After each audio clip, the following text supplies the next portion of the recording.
Ay Allah, ben hayatımda bir güzellik görmedim.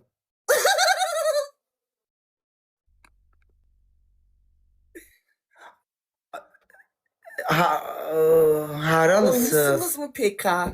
Oynuyorum hep Az tamam. telefonumu kırdın, sen üzerine kal. Deyən onunla danışmaq istəyirəm. Qoy özüm danışıram, imkan. Vəlizar, səndən ötürü ürəyim gedir. İmkan verin, mən oynayım, mənim canım. Ay, Sənin toxum bir qəbul nömrəli elədi. tanatınam. Hay can.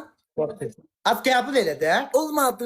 Ha, hindi attım Ay sağ. Allah, ölürəm bundan ötürü mən Allah. Hindi attım sağ. Qəbul. Gəlmir, gəlmir. Dala çək təzədən ataq olmur.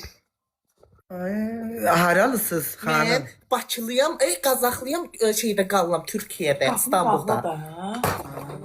Qazaxıstan.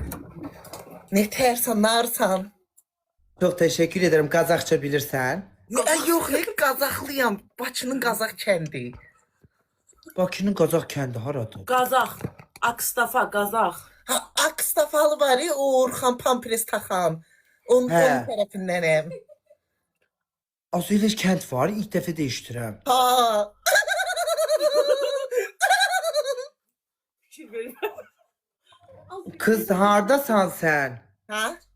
Harda Mən kalırsan? Oynatmaq olmur axı, oynatağında sizə.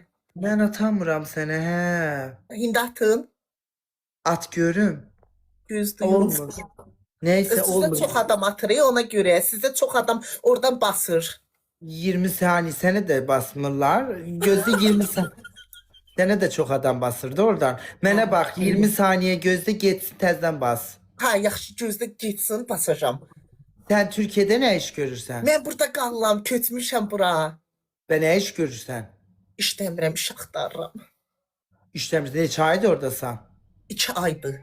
2 ayda ne yiyip ne içirsen? Pensiya alıram. Türkiye'de. Azərbaycanda. Ne pensiyası ay kız? Mən əskərliyə gedib manga komandiri olmuşam əskərlikdə. Mən əskərlikdə Doğru deyirsən. ha imkan verir də. Qoy təzdən atım oyun sizə. Attım oyun gəldi mi? Gelmedi. Ay bacı sen eskerliği alıplar. Mən kişi kimi gedib əskərlik çəkmişəm. Sən getməyibsən mi? Getməyibsən mi? Neçəncildə getdin?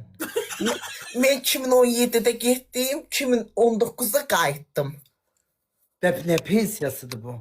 Mən xəstələndim, kliması yox, ad neydi onun?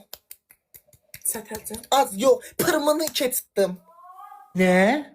Pılmını, O ne da az? pinimini yani ya da o diyara suyuq olur. Diyarımdan, ha bax ondan. Pnevmaniyeyi mi demeye çalışıyorsun? Ha, ay sağ olandan. Ha, pnevmaniye ne da az? He. Ha, ondan oldum, xəstələndim.